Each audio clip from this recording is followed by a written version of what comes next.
Hello friend, welcome to my channel. इस video में language across the curriculum यानी कि जो पेपर 3 है बीएड टीसी 103 ने झारखंड में जो बीएड का एग्जाम जितने लोग देने वाले हैं फर्स्ट सेमेस्टर में, या जब भी आप प्रिपेयर कर रहे हैं कि या तो डिसीजन ले रहे हैं कि मुझे बीएड करना है, तो ये सारे पेपर में आता है। तो लैंग्वेज अक्रॉस द करिकुलम ये इंपॉर्टेंट है, हालांकि सिलेबस इससे भी बड़ा है। ठीक है, तो सिलेबस में जो ज़्यादा पूछा जाता है बार बार या इंपॉर्टेंट है, इस पेपर में आप इतना अगर पढ़ लेते हैं तो एक मोटा मोटी पासिंग मार्क्स आपको आ जाता है। तो चलिए स्टार्ट करते हैं। तो क्या-क्या टॉपिक्स आएँगे, तो समाज और भाषा के आपसी संबंध, बहुभाषिता की प्रकृति और विशेषताएँ तथा इसके फायदे, भाषा अर्जन यानी लैंग्वेज एक्विजिशन और भाषा अधिगम यानी कि लैंग्वेज लर्निंग की प्रक्रिया में क्वेश्चन आते हैं तुलनात्मक अंतर करने के लिए। बच्चों के सीखने में भाषा का महत्व, भाषा सीखने और भाषा के द्वारा सीखना, पट्टी बनने लिखिए। कक्षा के अंदर भाषा का कार्य, कक्षा के बाहर भाषा का कार्य, भाषा अधिग्रहण स्किल जो सुनना, बोलना, पढ़ना और लिखना यानी कि सुबो बलि जो होता है, कौन पहले होता है फिर बाद-बाद इस तरह से, ठीक है? तो पहले सुनना होता है, फिर बोलेगा, फिर पढ़ेगा, फिर लिखेगा। तो ये प्रोसेस ये सारी इंपॉर्टेंट था, ठीक है? तो यही इतने ही अगर आप पढ़ते हैं तो लगभग आपका ये पेपर हो जाता है। तो इसको हम लोग क्वेश्चंस को आप देखते हैं कि किस तरह से लिखना है।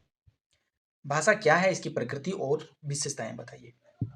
भाषा का अर्थ क्या है? तो देखिए, भाषा का अर्थ होता है वह साधन, भाषा वह साधन, वह माध्यम है जिसके द्वारा कोई अपने विचारों, भावों और इच्छाओं की अभिव्यक्ति करता है। अर्थात भाषा संवाद का एक साधन है जिसके द्वारा हम अपनी बात दूसरों तक पहुँचाते हैं तथा दूसरों की बात सुनते हैं। यानी कि भाषा कम्युनिकेशन का एक कह सकते हैं डिवाइस के लिए एक जो टूल्स है। भाषा की प्रकृति और विशेषताएँ बोला है कि भाषा क्या है, तो आपने क्या दे दिया इंट्रोडक्शन में। अब इसकी प्रकृति और विशेषता पूछा है, तो देखिए भाषा मौखिक और लिखित प्रतीकों की विशेष व्यवस्था है। भाषा मानव की कलाकृति है जिसके प्रमुख कौशल क्या होते हैं? सुनना होता है, बोलना होता है, पढ़ना होता है और लिखना होता है। भाषा अभिव्यक्ति का एक साधन है। भाषा का विचारों से गहरा संबंध होता है। भाषा पैतृक संपत्ति ना होकर अर्जित संपत्ति मतलब अर्जन करना पड़ता है। आपको मम्मी-पापा अगर पढ़े लिखे हैं, अगर बंगाली, खोटा, इंग्लिश सब कुछ आता है, लेकिन आप अगर नहीं सीखेंगे तो आपको वो चीज़ नहीं आएगा। तो ये प पैतृक संपत्ति नहीं है, आपको सीखना पड़ेगा। भाषा का अर्जन अनुकरण द्वारा होता है, यानी कि ये अनुकरण मतलब बार-बार दोहराने से आप सीख पाएँगे। भाषा गतिशील और परिवर्तनशील होता है। गतिशील कहने का मतलब भाषा में परिवर्तन आते रहता है, ठीक है? ये आज आप हिंदी की जो रूप देख रहे हैं, ये इससे ये 100 साल पहले अलग रूप में था, जिसको हम लोग कई नामों से भी जानते हैं, हिंदुस्तानी हिंदी, खड़ी बोली हिंदी, है ना? तो वही। भाषा गतिशील और परिवर्तनशील होता है। प्रत्येक भाषा की अपनी भौगोलिक सीमा होती है। आप जानते हैं कि हर भाषा की अपनी भौगोलिक सीमा, अगर सपोज़ अभी भोजपुरी, भोजपुरी हालाँकि एक बोली की उपबोली अभी तो वो भाषा में ये तब्दील हो रही है, क्योंकि जब भी भाषा का एक क्राइटेरिया होता है कि भाषा हम कब कहेंगे और किसको बोली कहेंगे। हालाँकि ये क्वेश्चन भी आपको आ सकता है कि भाषा और बोली में अंतर स्पष्ट करें, ठीक है? वो भी मैं बताता हूँ। भाषा संस्कृति और सभ्यता से लिपटी चलती है, दोनों एक-दूसरे का पूरक है। भाषा कठिनता से सरलता की ओर परिवर्तित होती है, यानी कि भाषा अगर देखते हैं कि संस्कृत से हिंदी का उत्पत्ति हुआ, संस्कृत थोड़ा-सा क्लिष्ट लगता है, वो धीरे-धीरे सरल की ओर जाता है। भाषा सीखने के 3 मनोवैज्ञानिक तत्व हैं, क्या-क्या है? जिज्ञासा होना चाहिए आपके अंदर में, आपके अंदर में अनुकरण करने की क्षमता होनी चाहिए, मतलब बार-बार दोहराने करने की, हमने जिसको अभ्यास कहते हैं, अभ्यास। अनुकरण मतलब बोलने के लिए अनुकरण, उसके बाद अभ्यास, ये तीनों चीज़। तो क्या-क्या? जिज्ञासा, अनुकरण और अभ्यास से आप भाषा सीख सकते हैं। अभ्यास होते हैं, देखिए स्वीट के अनुसार ध्वन्यात्मक शब्दों द्वारा विचारों को प्रकट करना ही भाषा है।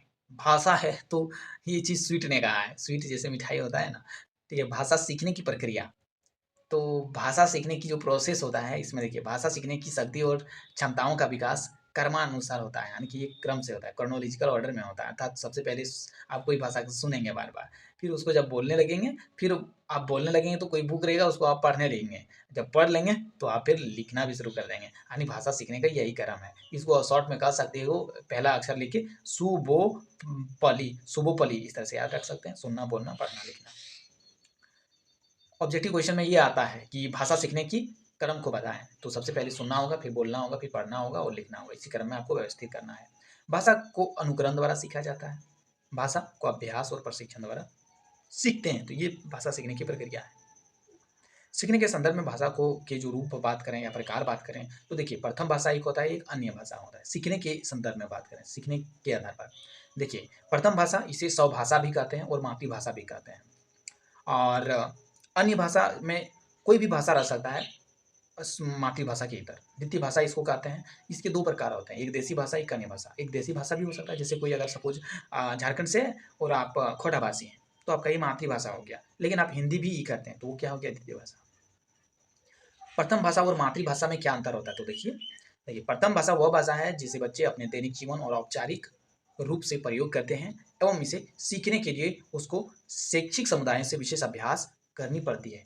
जबकि मातृभाषा वह भाषा है जिसे बच्चे अपने दैनिक जीवन में अनौपचारिक रूप से प्रयोग करते हैं। इसके लिए उसे विशेष अभ्यास की आवश्यकता नहीं पड़ती है तथा अपने परिवार से ही सीखता है। यानी कि जो मातृभाषा होते हैं अब खुद ब खुद सीख लेंगे, उसको अनौपचारिक रूप से खेलने ये करने से दादा भैया इस तरह का वर्ड जो होता है ये मातृभाषा का परिचायक है।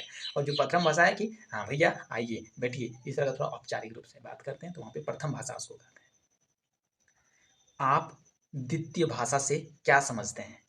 दूसरी भाषा से आपने प्रथम भाषा देख लिया तो दूसरी भाषा तो है ना, तो उसको उदाहरण सहित समझाने के लिए बोला जा रहा है। तो देखिए कई बार जीवन यापन करने के लिए अथवा ज्ञानार्जन करने मतलब उच्च ज्ञानार्जन करने के लिए मातृभाषा अथवा प्रथम भाषा के अतिरिक्त अन्य भाषा भी सीखना पड़ सकता है या पड़ता ही है। इस अन्य भाषा को द्वितीय भाषा का नाम दिया जाता है। ठीक है, द्वितीय भाषा मातृभाषा के अलावा कोई भी भाषा हो सकता है। जैसे कि मातृभाषा, जैसे कि एम की भाषा मतलब एम ही के आदमी है, सपोज मैं एम, ठीक है एक मैन हूँ, कि मातृभाषा खोटा है, उसकी प्रथम भाषा हिंदी है और मेरी पहली भाषा क्या है, हिंदी है, जिसका मैं औपचारिक रूप से अपना स्कूल वगैरह कॉलेज में बात करता हूँ। अब मुझे इंग्लैंड पढ़ने जाना है, ठीक है, वहाँ मुझे इंग्लिश भी सीखना है क्योंकि इंग्लिश बोलना है पड़ेगा, तो इंग्लिश वहाँ पे मुझे नौकरी लग गया, तो वहाँ पे सीखने के लिए अगर जाएंगे तो अंग्रेजी मेरा क्या हो जाएगा, द्वितीय भाषा हो जाएगा। ठीक है, ये जरूरी नहीं कि विदेशी में ही जाके सीखना है, यहाँ भी आप सीखेंगे तो अंग्रेजी आपका द्वितीय भाषा हो गया। इस तरह से आपका होता है कि एक मैन और एक औपचारिक रूप से इस्तेमाल करते हैं और इसके अलावा भी अगर कुछ जॉब वगैरह जिस रीजन से आपको सीखना पड़ जाता है तो उसको द्वितीय भाषा कहते हैं। द्वितीय भाषा सीखने के तरीके होता है, जैसे सीमांत लोगों के संपर्क में आना, मतलब द्वितीय भाषा के संपर्क में आकर जो भी लोग वो भाषा बोलते हैं, जैसे अंग्रेजी बोल रहे हैं उसके साथ में रह लीजिए, पुस्तकों से पढ़ लीजिए, शिक्षकों से देख लीजिए, यूट्यूब से देख लीजिए। ठीक है, ये है by make in mind zone, मेरा यूट्यूब है और इसका टेलीग्राम भी है, आप वहाँ जुड़ सकते हैं, इसका पीडीएफ आपको वहाँ पे मिल जाएगा। प्रथम भाषा और द्वितीय भाषा के महत्व और उद्देश्यों को बताइए, उसका उद्देश्य क्या होता है। देखिए प्रथम भाषा और द्वितीय भाषा जैसे हम लोग डिफरेंस उसमें देख लिए है ना, कि प्रथम भाषा को मातृभाषा से रिलेट करके और फिर द्वितीय भाषा का भी डिफिनेशन देख लें।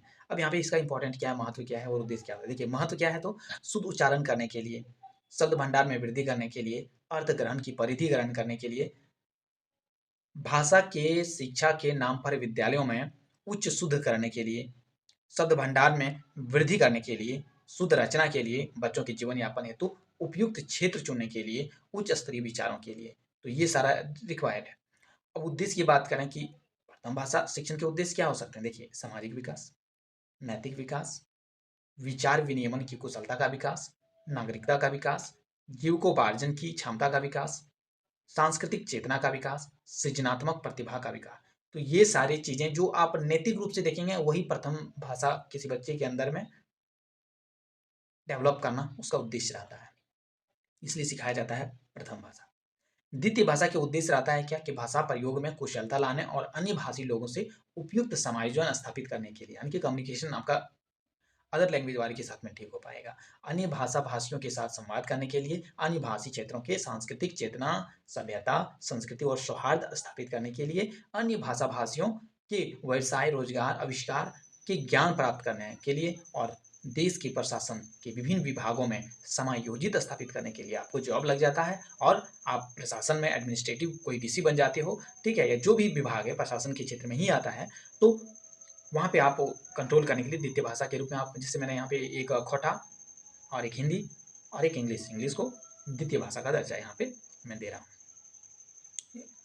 भाषा शिक्षण के समय अध्यापकों शिक्षकों को कौन सी सूत्र का पालन करना चाहिए। तो देखिए कौन सा सूत्र या कहिए तो फॉर्मूला। तो देखिए ज्ञात से अज्ञात की ओर, मतलब ज्ञात से अज्ञात की ओर, सरल से जटिल की ओर, मतलब आपको छोटी छोटी चीजें बतानी है पहले, उसके बाद फिर जटिल चीजें, विशेष से सामान्य की ओर, पहली चीजें आपको इंटरेस्टिंग चीजें बताने, फिर सामान्य चीजें जिसे बोरिंग करते हैं, आगमन से निगमन की ओर, मतलब ऊपर से नीचे की ओर, और पूर्ण से अंश की ओर। ठीक है, तो इस तरह से अगर बताते हैं तो अध्यापक को ज़्यादा इफेक्टिव तरीके से बच्चों को सिखा पाते हैं।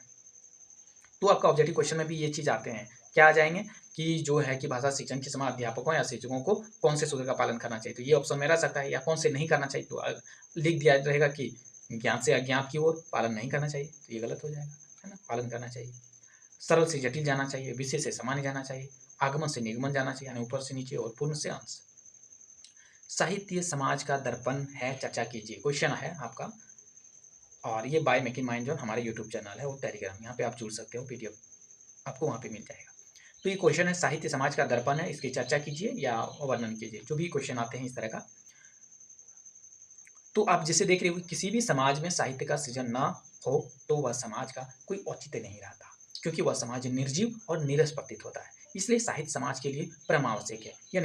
यह न सिर्फ समाज को यह एहसास दिलाते हैं कि अब तक तुम जीवित हो और तुम्हें प्राण नामक जीव विद्यमान है, बल्कि यह भी दिखाता है कि समाज किस दिशा में अग्रसर है और उसे किस दिशा में जाना चाहिए। यानी कि ये सारी चीजें जो है समाज को जो दिखता है, वो दिखाता है, राह दिखाने का काम करता है, वो साहित्य ही करता है।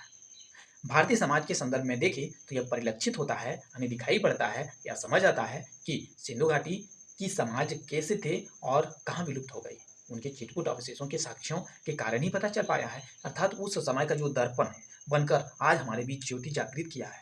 वैदिक काल में दूसरा पॉइंट है क्या, कि वैदिक काल में संस्कृत भाषा अपने चरम पर थी। सभी को पता है वैदिक काल में संस्कृत ही मैंने वो सारी रचनाएं भी संस्कृत में की जाती थी, और अनेक रचनाएं हुई जिनकी जरूरत थी हमें इसलिए मिल रह पा रही है क्योंकि तब की साहित्य, वेदों, उपनिषद, रामायण, महाभारत जैसी कालजयी रचनाएं आज भी विद्यमान है, जो दर्पण के समान प्रतिबिंब प्रकट करके तत्कालीन समाज की झलक दिखलाता है। यानी उस समय क्या हो रहा था, उस समय रामायण हुआ, उस समय महाभारत का युद्ध हुआ, हमें ये सही कैसे पता चलता, हमने कोई आदमी तो जीवित नहीं था, ये सारे पुस्तकों से ही प्राप्त हुई है।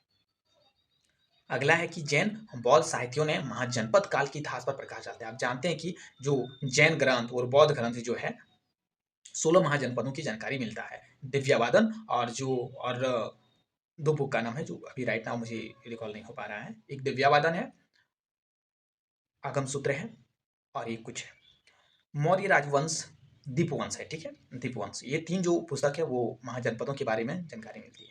मौर्य राजवंश, गुप्त वंश, संगम कालीन साहित्यों में भारत में प्रचलित राजवंशों और उसके शासन व्यवस्था इन साहित्यों के जरिए ही उज्ज्वलित होती है या प्रज्वलित होती है या दिखाई दे रहा है।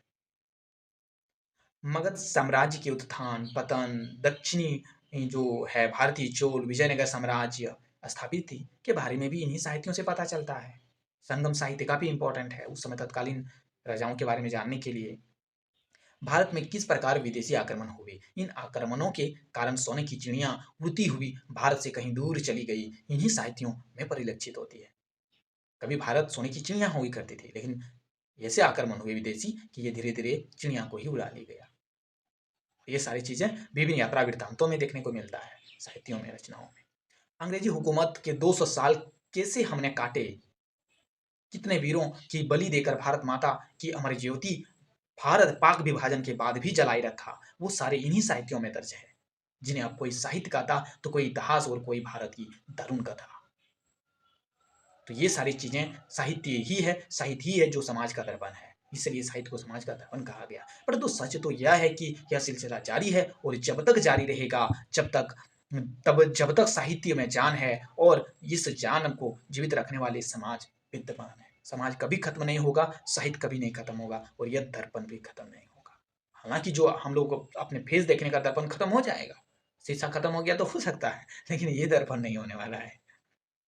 समाज इन साहित्यों में दर्ज होते रहेंगे और धरोहर बनकर फिर कभी वैदिक साहित्यों की भांति भावी पीढ़ियों के बीच इन साहित्यिक दर्पणों में सुनहरे इतिहास परिलक्षित करेंगे। यानी ये आप निष्कर्ष में लिख सकते हैं। अगला प्रश्न है इस पेपर से, इस समाज और भाषा के आपसी संबंधों को उजागर कीजिए। प्रश्न समझ में आ गया? तो चलिए स्टार्ट करते हैं। भाषा और समाज का संबंध बहुत गहरा है। बहुत गहरा मतलब बहुत गहरा। कोई भाषा को तभी सीख सकता है जब उसे एक भाषाई समाज का परिवेश प्राप्त होता है। आपको भाषा ऐसी समझ में आती है क्या? आप सीख पाते हो क्या? नहीं, वैसी कल्चर में आ जाते हो। अगर आप सपोज कहीं ऐसे जगह में है जो कहने का मतलब वैसे ही आदमी वो भाषा बोल रहे हैं तो आप फटाक से सीख लोगे, और खास करके आपकी फेवरेट कोई बोल रहे हैं तो आप तो तुरंत ही सीख जाओगे। इस प्रकार समाज और भाषा के बीच निम्नलिखित संबंध होते हैं। क्या संबंध होते हैं? भाषा और समाज के बीच पारस्परिक संबंध, दैट मीन्स अन्योन आश्रित, जिसको हम लोग कह सकते हैं कॉम्प्लीमेंट्री, एक दूसरे का। भाषा और समाज के बीच पारस्परिक संबंध है, अर्थात दोनों एक दूसरे के विकास में सहायक है। समाज से ही भाषा की उत्पत्ति होती है, ठीक है। एक चीज याद रखना, भाषा से समाज की उत्पत्ति नहीं हुई है, समाज से भाषा की उत्पत्ति हुई है। ये चीज आपको जरूर बताना है। ये अंतर आप कह सकते हो कि दोनों में क्या है अंतर।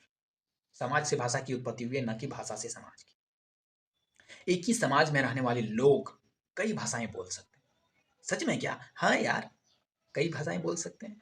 आप ही तो कई भाषाएं बोल लेते हो, तो मतलब आपके अंदर में कई समाज है ना, निहित है। चौथा क्या है कि मनुष्य के पास भाषा सीखने की क्षमता होती है, लेकिन वह समाज में रहकर ही भाषा सीख सकते हैं, अन्यथा नहीं। उदाहरण स्वरूप एक बच्चा को जन्म से ही किसी दूर जंगल में जानवरों के बीच पलने छोड़ दिया जाए, तो बड़ा होने पर वह बच्चा आम मनुष्य की तरह कोई भाषा बोल सकता है क्या? नहीं बोल सकता है।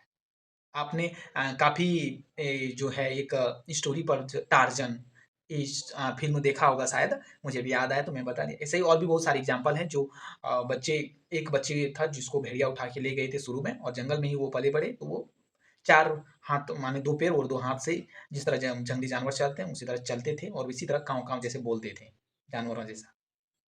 ठीक है? आम आदमी जैसा नहीं बोल पाते। उसको सिखाने का बहुत प्रयास किया गया, लेकिन नहीं समझाया जा सका, उसको सिखाया नहीं जा सका। समाज के माध्यम से ही भाषा एक पीढ़ी से दूसरी पीढ़ी में पहुंचती है। Very good. भाषा के माध्यम से ही किसी समाज में रहने वाले लोग के बीच वार्तालाप या संवाद स्थापित हो पाता है। क्या बात है, पहले तो हमें नहीं पता था।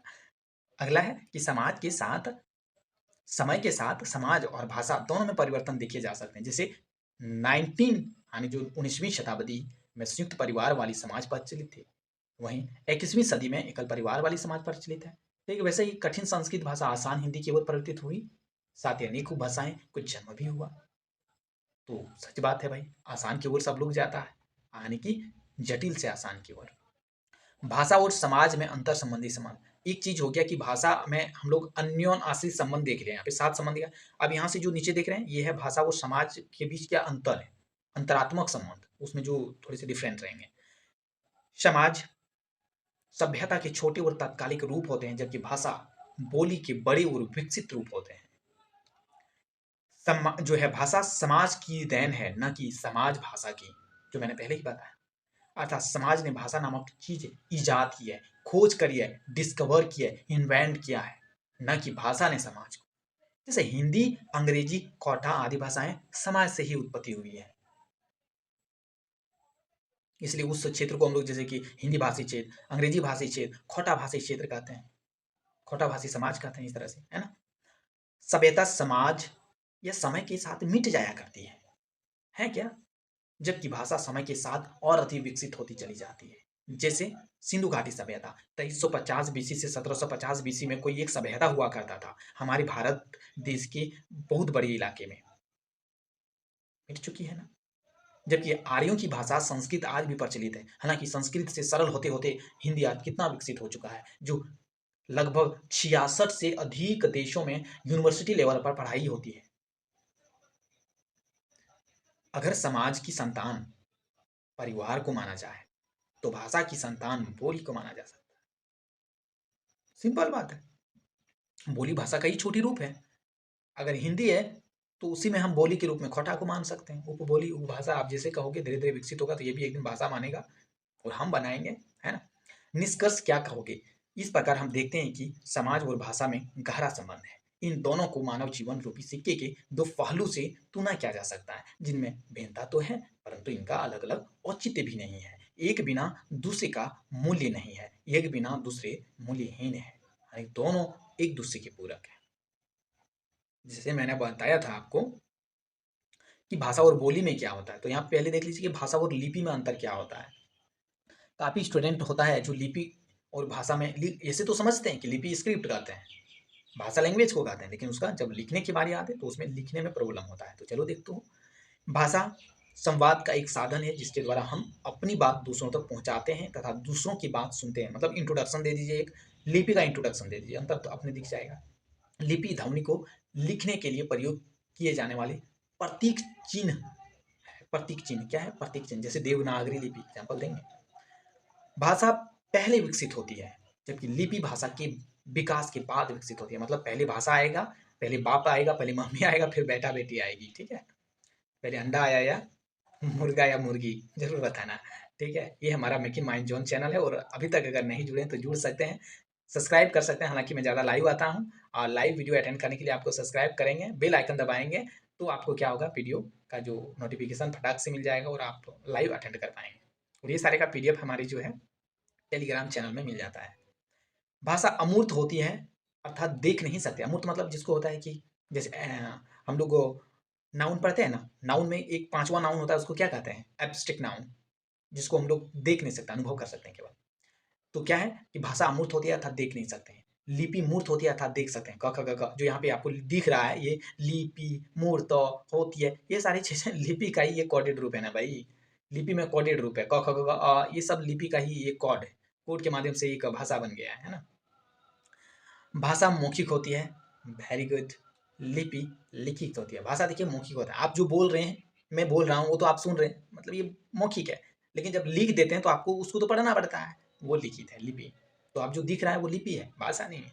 भाषा श्रव्य प्रधान होती है, मतलब आपको सुनना पड़ता है। लिपि दृष्टि प्रधान होता है, आपको देखना पड़ता है। भाषा के लिए माध्यम की आवश्यकता होती है, आपको सुनने के लिए कुछ तो माध्यम होगा। जैसे आपने अभी मोबाइल से सुन रहे हो, मोबाइल एक माध्यम हो गया, या दूर जाने के लिए भी आवाज़ को जाने के लिए कुछ चाहिए ना, वायु वगैरह चाहिए।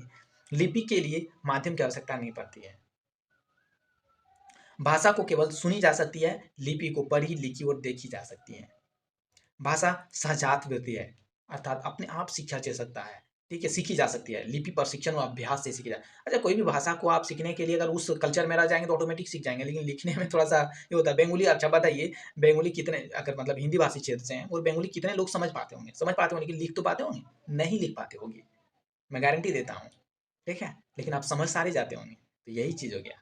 लिपि जब भी बात करें तो उसको प्रशिक्षण की आवश्यकता है, यानी कि आपको जो बच्चों को पढ़ाने के लिए बीएड कर रहे हो ना, तो प्रशिक्षण किया जा रहा है ना आपको, प्रशिक्षित बन रहे हो आप लोग, ठीक है। भाषा लिपि के बिना अधिक दिनों तक जीवित नहीं रह सकती है। तो यही बोला जा रहा है कि भाषा मौखिक होता है, अल्पकालिक होता है, और लिपि जो है दीर्घकालिक होता है। लिपि का औचित्य भाषा के लिखने के लिए होती है, अर्थात भाषा के बिना इसकी औचित्य नहीं होती। तो लिपि डिपेंड करता है भाषा पर, और भाषा भी डिपेंड करता है लिपि पर। क्यों? कि अगर भाषा को हम चिरकाल तक, अनंत काल तक चलाते रहेंगे, हजारों साल तक चलाएंगे, तो लिपि आवश्यक पड़ेगा। और लिपि का तब तक इम्पोर्टेंट नहीं है जब किसी चीज़ को लिखना ना हो, ठीक है। तो भाषा, हिंदी भाषा को लिखना था, इसीलिए देवनागरी लिपि का इजाद हुआ, ठीक है। अब हिंदी भाषा हमें चिरकाल तक रहेगा, क्योंकि इसको लिपि सा जो। अच्छा, ये चीज़ बताओ, आपको भाषा लड़का लगता है या लड़की लगता है? लिपि लड़का लगता है, लड़की? इसमें हस्बैंड वाइफ कौन होगा, दोनों में बताना। भाषा और बोली में अंतर, जैसे मैंने बताया था, भाषा और बोली में भी अंतर मैंने उसको भी बताएंगे। तो देखिए, लैंग्वेज और जो डायलॉग होता है, डायलॉग मतलब बोली, ठीक है। तो अब स्पीच भी कर सकते हैं, या डायलॉग के ही बोलने वाले को बोली ही कहते हैं। भाषा बोलचाल के साथ साथ लेखन में काम आती है, बोली सिर्फ बोलचाल में प्रयुक्त होती है। भाषा की अपनी लिपि होती है, सामान्यतः बोली की अपनी लिपि नहीं होती है। देखिए, जितने भी आप बोली बोलते हैं ना, उसका अपनी कोई लिपि नहीं होती है। यहाँ तक आपने खोटा का भी कोई अपनी लिपि नहीं है। हाँ, कि हम लोग खौरिस्ती लिपि को मानते हैं और देवनागरी लिपि में लिखते हैं, ठीक है। खोटा, नागपुरी, पंचपर्गनिया, ये सारे को आप देख लो, देवनागरी लिपि में लिखा जाता है, ठीक है। भाषा के लिए एक व्याकरण की आवश्यकता होती है, बोली के लिए व्याकरण की आवश्यकता नहीं होती। अब गलती भी बोलोगे कोई दिक्कत नहीं है। भाषा बोली का विस्तृत और मानक रूप है। बोली का समानता मानक रूप नहीं होता है। बोली देखिए, स्टैंडर्ड इसका नहीं बनाया गया कि नहीं। बोली में आप जैसे कि आने के लिए बहुत सारे वर्ड रहता है कि या वो, इस तरह का वर्ड काफ़ी सारा प्रचलित होता है ना। तो जब हम लोग मानक उसका रूप कहते थे, नहीं, आने के लिए आपको आओ ही कहना है, आवो ही कहना है, तो वो चीज़ मानक हो गया। जैसे आपने देखा होगा कि झ लिखा जाता है, झ 2-3 तरह से लिखा जाता है, जो हिंदी में आज भी प्रॉब्लम है भाषा में। तो ये सारी चीज़ों को जब मानक दे देंगे, नहीं ये न आपको लिखने हैं से सही होगा, ये झ लिखने से आपको सही है, तो वो चीज़ मानक स्टैंडर्ड हो जाता है, जब उसका मतलब एक डेफ़िनिट कर दिया जाता है। एक भाषा के अंतर्गत कई बोलियाँ हो सकती हैं, जैसे हिंदी है, उसके अंदर कई उपबोलियाँ, उपभाषाएँ भी होती हैं। एक बोली के अंतर्गत कई उपबोलियाँ हो सकती हैं, मतलब बोली की छोटा बेटा-बेटी तो हो ही सकता है। भाषा का यही बेटा-बेटी, इसका जो होगा वो पोता-पोती होगा ना, तो कह सकते हैं कि भाषा अगर क्या है, बाप है, तो बोली उसका क्या है, बेटी है या बेटा है, जो भी कहिएगा। और इसका जो उपबोलियाँ हैं, ये पोता-पोती नतनी होगी, है ना? एक भाषा के अंतर्गत कई बोलियाँ हो सकती हैं। एक बोली के अंतर्गत कई उपबोलियाँ हो सकती हैं। भाषा का क्षेत्र व्यापक और विस्तृत होता है। हाँ भाई, अगर बुढ़ू है, भाषा बुढ़ू है, तो बोली छोटा है, जवान है भी, तो इसका क्षेत्र तो छोटा ही होगा। तुलनात्मक रूप से संकीर्ण और छोटा होता है। धीरे-धीरे बड़ा हो रहा है, ये भी भाषा बन जाएगा एक दिन। तब तक ये तो मर जाएगा ना, तो ये भाषा बन जाएगा उस क्षेत्र में। चलो, मज़ाक थोड़ा बहुत, ज़्यादा नहीं। भाषा का मानकीकरण किया जाता है। सामान्यतः बोली का मानकीकरण नहीं किया जाता है। भाषा साहित्य होता है, जैसे हिंदी लिटरेचर, हिंदी साहित्य, अंग्रेजी साहित्य जैसे इंग्लिश लिटरेचर, तमिल साहित्य जैसे तमिल लिटरेचर, लेकिन बोली साहित्य नहीं होता है। थोड़ा बहुत होने पर भी वो मौखिक ही रहता है, मतलब थोड़ा बहुत लिटरेचर जैसे खोटा में आप देखेंगे, हालांकि खोटा तो भाषा में अब आ ही गया, रीजनल क्षेत्र की भाषा। और भी अगर बोली आप देखेंगे, मगधी, अवधी, ये सारे पंचपर्णिया का, या तो कहने का मतलब एक स्पेशली एक आ रहा था, वो नाम तुरंत निकल गया दिमाग से, मगहया, ठीक है, जो मगहया बोला जाता है वो बोली है।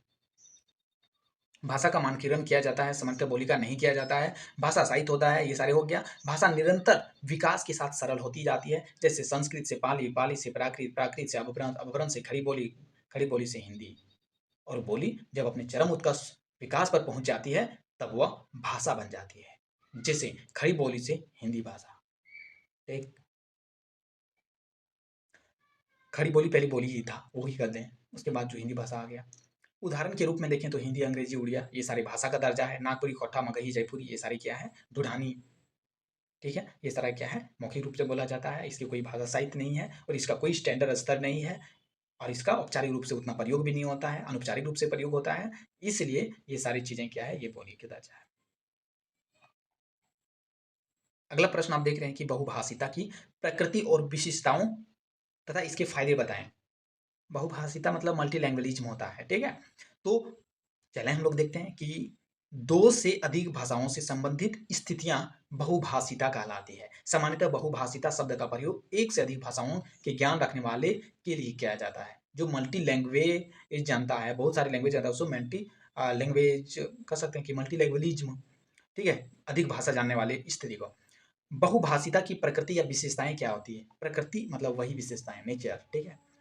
तो बहुभाषिता की प्रकृति संज्ञा है, अर्थात बहुभाषिता शब्द एक नाउन है। तो बहुभाषिता multilingualism, LISM, multi MULTI LI, multilingualism LINGULISM, जिसमें भी ISM जो लास्ट में जुड़ा रहता है, ISM, वो शब्द ऑटोमेटिक नाउन हो जाता है। आप देख ही रहे हो, मल्टी लैंग्वेजिज्म लास्ट में ISM जुड़ा है, ये नाउन है। और वैसे ही आप जब भी यूज करोगे तो बहुभाषिता,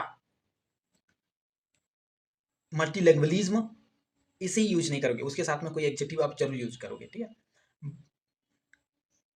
बहुभाषिता को अंग्रेजी में मल्टीलिंगुअलिज्म कहते हैं। बहुभाषिता से मिलकर बनी शब्द बहुभाषिता है, जो प्रकृति में संज्ञा है, जो एक से अधिक भाषाओं को जानने की स्थिति को बताता है या नाम है। जो बहुत से भाषाओं को जानता है, लिख सकता है, पढ़ लिखता है, समझ सकता है, उसे बहुभाषी कहते हैं, मल्टी लिंग्वेजर कहते हैं। उदाहरण स्वरूप हिंदी, अंग्रेजी, खोटा, बंगला, भोजपुरी, मगही ठीक ठीक समझ भी लेते हैं और बोल भी लेते हैं, कईयों को लिख भी लेते हैं, तो एक बहुभाषी कहलाऊंगा, मैं एक बहुभाषी कहलाऊंगा, क्योंकि मैं ये सारा चीज कर लेता हूँ। बहुभाषिता के लाभ या फायदे की बात करें तो देखो, प्रभावी संवाद स्थापित करने में भिन्न भिन्न भाषी लोगों के बीच प्रभावी संवाद तभी स्थापित की जा सकती है जब सामने वाले की बात अथवा भाषा आप समझ सकते हैं, वो भी अच्छी तरह से। अधिक दोस्त बनाने में, देखिए, एक कहावत है ना, पति के दिल तक पहुंचने का रास्ता उसके मुंह से होकर जाता है। वैसे ही नए दोस्त रिश्ते बनाने में भाषा की भूमिका अहम होती है, ठीक है। जैसे अगर एक बच्चा स्कूल जा रहा है तो वह सबसे पहले उन्हीं बच्चों से बात करना पसंद करेंगे जिनकी भाषा वह समझ सकते हैं। इस प्रकार उनके अधिक भाषाओं के ज्ञान रखने के कारण अधिक दोस्त बनेंगे, और अधिक दोस्त बनाना एक पॉजिटिव एटीट्यूड देखा जाता है, ठीक है, आपको एक सफलता की कैटेगरी में देखा जाता है। अधिक जानकारियों तक पहुंचने में आसानी, एक भाषा जानने वाले की तुलना में अधिक भाषाओं को जानने वाले को तुलनात्मक रूप से अधिक जानकारियां तक पहुंच में आसानी मिलती है, ये स्वाभाविक बात है। नौकरी मिलने की अधिक संभावना, जब कोई नौकरी की बात करे तो अधिक भाषा जानने वाले बहुत आगे निकल जाता है, क्योंकि नौकरी में कई भाषा के लोग आते हैं, उनकी बातों को समझकर यथोचित उत्तर देने के लिए उन भाषाओं का ज्ञान आवश्यक है, नहीं तो उसके स्थान पर अनुवादक की जरूरत पड़ेगी। और कोई भी देखिएगा प्राइवेट जॉब में अधिक से अधिक भाषाओं को जानने वाले को वरीयता दिया जाता है। बेहतर विदेशी संबंध स्थापित करने में, जब बात करें बेहतर विदेशी संबंध स्थापित करने में, तो एक्सटर्नल अफेयर में आप देखेंगे काफी सारे जो रहते हैं, जिसको हम लोग कहते हैं तत्काल अनुवादक, ठीक है। तो वैदिक काल से ही बहुभाषिया, दुभाषिया भी कहते हैं, बहुभाषिया भी कहते हैं, इंटरप्रेटर भी कहते हैं, कि साक्षी का पता चलता है। आज के समय में तो हर मंत्री या बड़े व्यापारी के पास दुभाषिया और अनुवादक रहते हैं, जो उन्हें तत्काल अनुवाद करके समझाता है। अथवा प्रकाशित करवाता है। इससे सामने वाले की बात समझने में मदद मिलती है, वो तत्काल वैसे ही शारीरिक हाव भाव करके वार्तालाप के साथ तालमेल बिठाने में मदद मिलती है, जो बेहतर रिश्ते बनाने में सहयोगी होता है। इसी को गर्मजोशी से स्वागत करना कहा जाता है। आप सुनते हैं कि प्रधानमंत्री ने गर्मजोशी से वहाँ के राष्ट्रपति का स्वागत किया, वहाँ के राष्ट्रपति ने राष्ट्रपति जी को या प्रधानमंत्री जी के आवागमन पर गर्मजोशी से स्वागत किया। देखिए, ये सारे शब्द तभी हो पाएंगे, ये सारी चीज़ें रिएक्ट इंस्टेंट तभी हो पाएगी जब आप हूबहू समझ पाएंगे, क्योंकि फीलिंग तुरंत आता है और तुरंत उसको बयां करना होता है ना। अन्य भाषी क्षेत्रों में व्यापार करने में देखिए, भाषा व्यापार की सफलता को तय करने के प्रमुख साधन है। इसलिए आजकल कंपनियां विज्ञापन इस प्रकार करवाती है कि अधिक से अधिक भाषी तक पहुंचने में सफलता अर्जित करे। आप देखिएगा, कोई भी उसका एडवर्टाइजमेंट रहेगा, वहां पे ऐसा लैंग्वेज रहेगा कि थोड़ा बहुत भी वो लैंग्वेज अगर कोई जानता है ना तो बढ़िया से समझ ले, आई कैची बना देता है उसको, और इतने हार्ड वर्ड नहीं यूज करते हैं, है ना। समय बचत करने में, अगर कोई अंग्रेजी में कुछ लिख चुका है, अर्थात इंग्लैंड में आविष्कार हो चुका है, तो फिर उन्हीं का अलग से अन्य भाषाओं में, सपोज हिंदी में, लिखने अथवा आविष्कार करना व्यर्थ होगा। इससे अच्छा उन विधियों को हिंदी में अनुवाद कर देने से बेहतर होगा, अतः समय बचत होगी।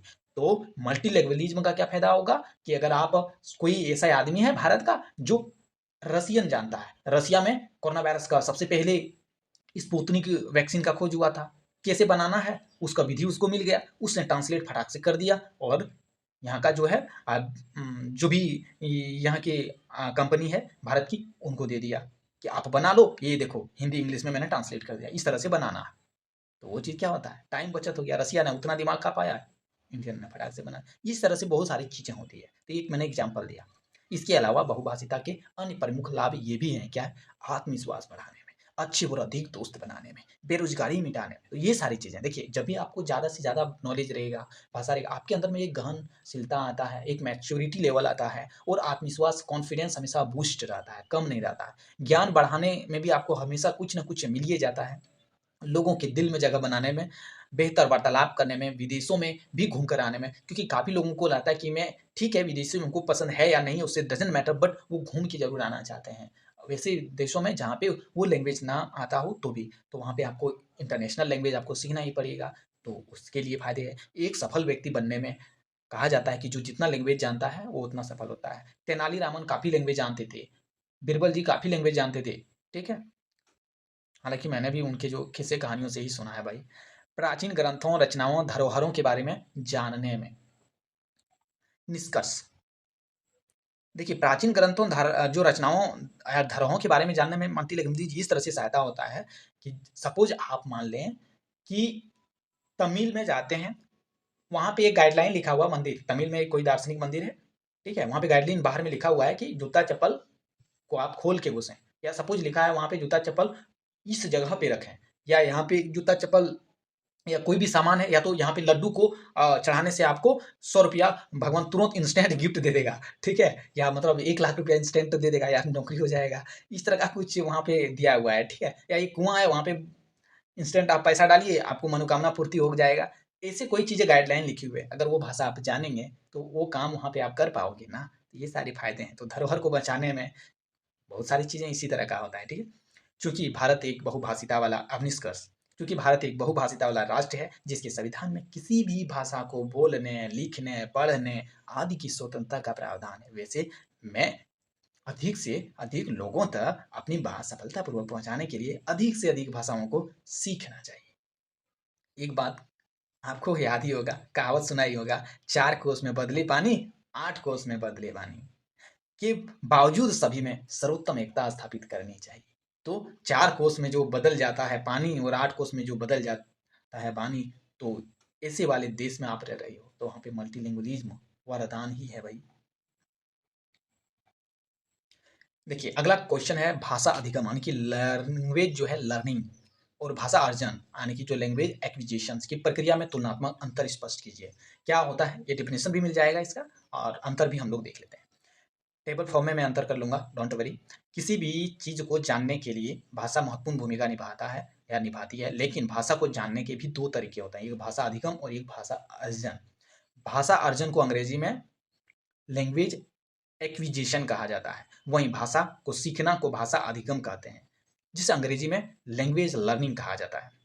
इन दोनों में कुछ ना कुछ सीखने की ही बात होती है, लेकिन इनके बीच कुछ मूलभूत अंतर है। लेकिन वो अंतर क्या है? एग्जाम में यही तो पूछते हैं कि भाषा अधिगम और भाषा अर्जन की प्रक्रिया में तुलनात्मक अंतर बताइए। तो चलें, भाषा अधिगम यानी सीखना, अधिगम मतलब होता है सीखना, भाषा अर्जन यानी कि अर्जन करना, एक्वायर करना। देखिए, लैंग्वेज लर्निंग इंग्लिश नाम याद रखिए, लैंग्वेज एक्विजिशन, एक्विजिशन मतलब कहीं से एक्वायर कर लिए हो। जिन भाषाओं को सीखने के लिए हमें औपचारिक साधनों का प्रयोग करना पड़ता है उसे भाषा अधिगम कहते हैं, यानी कि भाषा का सीखना कहते हैं। भाषा अर्जन एक प्राकृतिक प्रक्रिया है और अनौपचारिक रूप से चलता है, मतलब ऑटोमेटिक कह सकते हो। भाषा अधिगम के लिए नियम और व्याकरण की आवश्यकता होती है, भाषा अर्जन के लिए नियम और व्याकरण की आवश्यकता नहीं होती है। यानी कि जो आप मातृभाषा सीखते हो ना, इसी में प्राथमिक प्रथम और द्वितीय भाषा जो सीखते हो ना, भाषा अधिगम का उदाहरण है। इस प्रक्रिया से भाषा सीखने के लिए मेहनत और अभ्यास करने पड़ते हैं। बिल्कुल, इस प्रक्रिया में यानी कि जो भाषा एक्वायर है, इस प्रक्रिया में भाषा सीखने के लिए तुलनात्मक रूप से कम मेहनत करने पड़ते हैं। इसके लिए किताब और स्कूली शिक्षा की आवश्यकता होती है। भाषा अर्जन के लिए आसपास के वातावरण, लोग, परिवेश जरूरत होते हैं।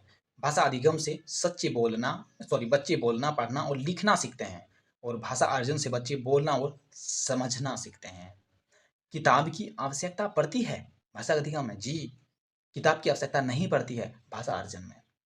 भाषा अधिगम से भाषा को किसी पाठशाला या शैक्षिक संस्थान में जो है सीखते हैं। भाषा अर्जन से भाषा को विद्यालय के बाहर सीखते हैं। इसके अंतर्गत जो है द्वितीयक भाषा और क्षेत्रीय भाषाएं आती हैं, और इसके अंतर्गत मातृभाषा आती है। किसके अंतर्गत?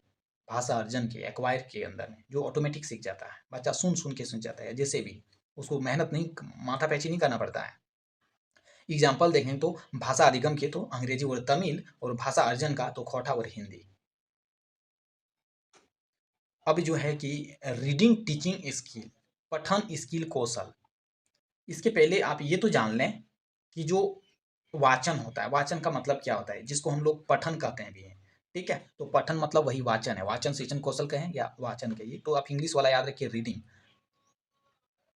वाचन का अर्थ है पढ़ने के साथ साथ उसके अर्थ को भी समझना। वाचन को ज्ञानार्जन की कुंजी कहा गया है। वाचन को पठन भी कहते हैं, जिसे अंग्रेजी में रीडिंग भी कहते हैं।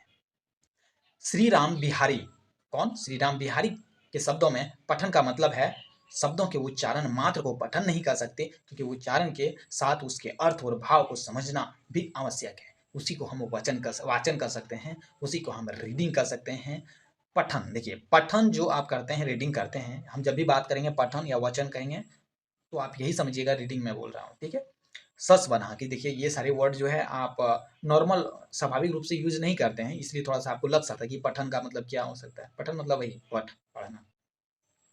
सस्वर पाठ, पठन, और एक होता है मौन वाचन या मौन पठन।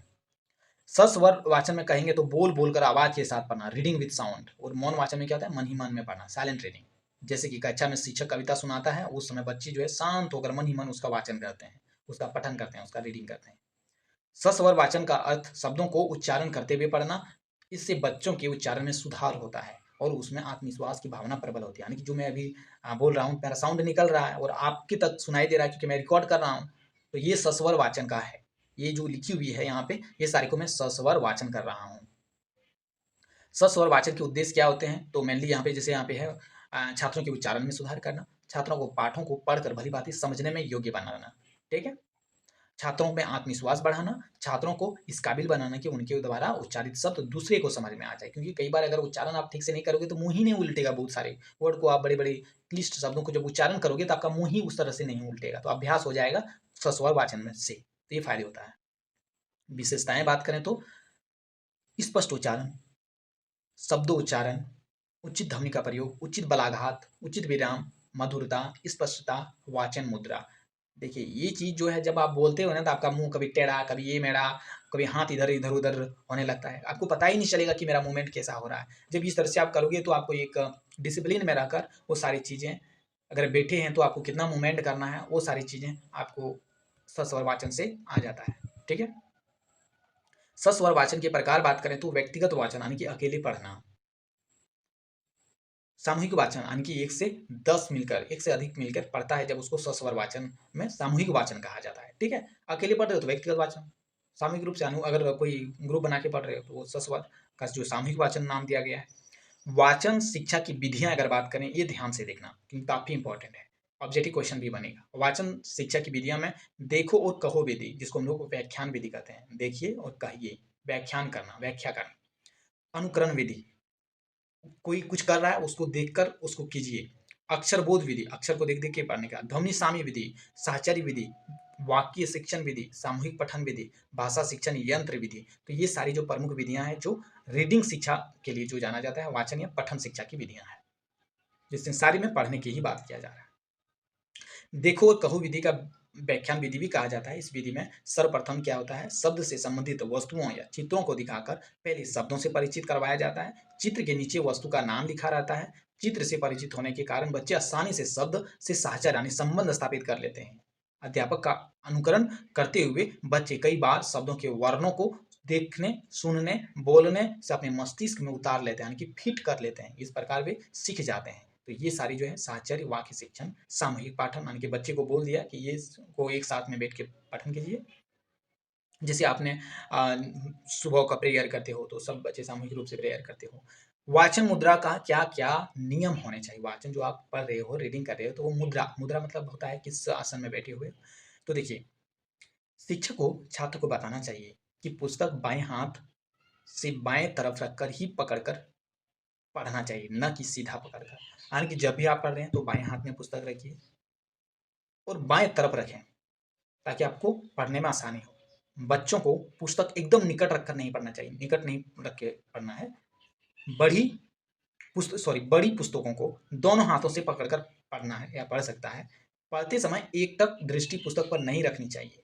बच्चों को वाचन प्रसन्न मुद्रा में ही करनी चाहिए, अभ्यास कराना चाहिए इसे। कि बच्चे जब पढ़ रहे हैं तो उसका मुंह जो है हंसमुख हो, स्माइल हो उसमें, एक नहीं सीरियसनेस नहीं आना चाहिए। देखना कोई लिख रहा है तो उसका इतना सीरियसनेस हो जाएगा, बोल रहा है तो बहुत ज़्यादा सीरियस हो जाएगा, तो ऐसा नहीं होना चाहिए। शिक्षक को छात्रों को यह बतानी चाहिए कि पढ़ते समय वे शरीर का आवश्यकता से अधिक संचालन नहीं करें। तो ये सारी वाचन की जो है मुद्रा में जो डिसिप्लिन बातें हैं, वो सारी प्रमुख बातें ध्यान रखनी चाहिए। जो मैंने पॉइंट दिया है इसको आप एलोबरेट करके, वर्णन करके, विस्तार करके आप लिख सकते हो।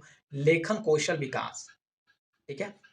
तो यहाँ पे आप देखें कि लिखित अभिव्यक्ति कौशल के उद्देश्य से क्या होता है। तो देखिए, बच्चों को वर्णों की ठीक ठीक बनावट, उसकी लिखावट का अभ्यास कराना ही लिखित अभिव्यक्ति कौशल का उद्देश्य होता है। इसके अलावा क्या होता है, देखो, छात्रों को सुंदर और स्पष्ट लेख का अभ्यास कराने की जो कैलीग्राफी हम लोग कहते हैं। छात्रों को शुद्ध अक्षर विन्यास का ज्ञान कराना, उन्हें वाक्य रचना के नियमों से परिचित कराना, क्या क्या ग्रामर का नियम होता है वगैरह, सेंटेंस के नियम, विराम चिन्ह कब, कहाँ और कैसे इस्तेमाल करना है वो सिखाना। छात्र शब्द, सूक्तियों, उक्तियों, मुहावरे, लोकोक्तियों का प्रयोग कैसे करें, कहाँ करें, इसके बारे में सिखाना। छात्रों को उनके विचारों को तार्किक क्रम में लिखना सिखाना। जैसे कि हम कह दें कि बच्चे आप अपने दोस्त के बारे में कुछ लिखिए, या सपोज मैं कह दिया कि आप अपने स्कूल कल के जो आपका कल प्रोग्राम होने वाले है स्कूल में, उसके बारे में लिखिए। तो जब बच्चे कल के प्रोग्राम को लिखेंगे तो उसमें क्या लिखेंगे, सबसे पहले ये तो नहीं लिखेंगे कि हमारे प्रोग्राम में हमारे जो मेन जो प्रधानाध्यापक हैं उन्होंने हमें गिफ्ट दिया और हम घर आ गए, ऐसा तो नहीं लिखेंगे। या तो ये नहीं लिखेंगे कि हम घर आ गए, हमारे प्रधानाध्यापक ने हमें गिफ्ट दिया। स्कूल में प्रोग्राम के स्टेज पर सब लोग तालियों से हमारा स्वागत किया, ऐसा नहीं। मतलब तार्किक, सबसे पहले जो चीज हुआ उसको पहले लिखेंगे। इसको हम लोग कहते हैं क्रोनोलॉजिकल ऑर्डर। लेखन शिक्षण की विधियां, देखिए, लेखन एक महत्वपूर्ण कला है, सभी को पता है। कैलीग्राफी की नाम भी जानते हैं इसका। एक बेहतर लेखन विकसित करने के लिए उपयुक्त प्रशिक्षण और अभ्यास की आवश्यकता होती है। इसके लिए अनेक विधियों और प्रविधियों का अनुकरण किया जाता है। प्रमुख लेखन शिक्षण विधियां अगर बात करें तो अक्षर रूप का अनुकरण विधि। इसमें क्या होता है कि स्लेट पर बार बार अक्षर पर दोहराना। जो बच्चे छोटा होता है पहला दूसरा में, उसको एक क लिख दिया, उसको बोलते हैं कि इसको क में क क क बार बार पेंसिल से रिपीट करो। सीखने की ये प्रारंभिक लेखन विधि है, यानी कि अक्षर रूप का अनुसरण विधि। यहाँ बच्चे अक्षरों, शब्दों, वाक्यों तक सीख सकते हैं, ठीक है। स्वतंत्र अनुकरण विधि, यानी कि जो सुनकर लेखन होता है, इसे श्रुति लेखन भी कहते हैं। इसलिए बच्चे जब थोड़ी से लगभग 4, 5, 6, 7 में चल जाता है तो उसको श्रुति लेखन काफी ज्यादा करवाया जाता है, ताकि जो भी मैं बता रहा हूँ उसको कितना शुद्ध शुद्ध लिख पा रहा है। गद्यांशों का अनुकरण करवाया जाता है। वाक्यों को इससे शुद्ध शुद्ध लिखवाना उद्देश्य रहता है कि बच्चे कैसे लिख पाए। मॉन्टेसरी विधि, देखिए मॉन्टेसरी विधि इंपॉर्टेंट है, मैं छोटा में ही बताऊंगा, आप समझ जाएंगे तो इसको एलोबरेट करके लिख लोगे। मॉन्टेसरी विधि क्या होता है, इसमें सिखाते समय हाथ, आंख और कान तीनों की सक्रियता पर विशेष बल दिया जाता है। मोंटेसरी में क्या, आपका जो भी इंद्रियां है, हाथ है, आंख है, कान है, तीनों के एक समान, तो तीनों से ही ना हम लोग कुछ चीजें सीखते हैं या लिखते हैं या पढ़ते हैं। तो देखो, हाथ, आंख, कान तीनों में एक सक्रियता होता है, विशेष बल दिया जाता है। यह विधि अंधों में अधिक प्रचलित होती है। मोंटेसरी क्या होता है, अंधों में। जैक-टॉक विधि, देखो जैक-टॉक विधि क्या होता है, इसमें छात्र अपनी गलतियों को स्वयं सुधार लेता है। जैक-टॉक विधि, जैक-टॉक अध्यापक छात्र के पढ़े वाक्यों को लिखने के लिए देता है, जिसे वे लिखने के बाद खुद मिलान करके सुधार सकता है या सुधारता है। अशुद्ध शब्दों को शुद्ध शुद्ध लिखने के लिए ऐसा करवाया जाता है। कौन सी विधि, जैक-टॉक। और मनोवैज्ञानिक विधि, देखिए इसमें सर्वप्रथम बच्चों को पूर्ण वाक्यों को बोलना सिखाना, ये सिखाया जाता है। फिर वे धीरे धीरे वर्णमाला, विराम ये आदि सीखते हैं। पहले बोल ले, उसके बाद फिर क्या भी व्याकरण वगैरह है वो सिखाया जाए। मनोवैज्ञानिक विधि यानी मतलब मनोविज्ञान के बच्चे किस तरह सीखते हैं वो चीज को ध्यान में रखते हुए बच्चे सबसे पहले क्या करेंगे, कोई चीज को सुनेंगे तो वो बोलेंगे, बोलेंगे तब वो धीरे धीरे कुछ चीज सीख पाएंगे, लिखेंगे।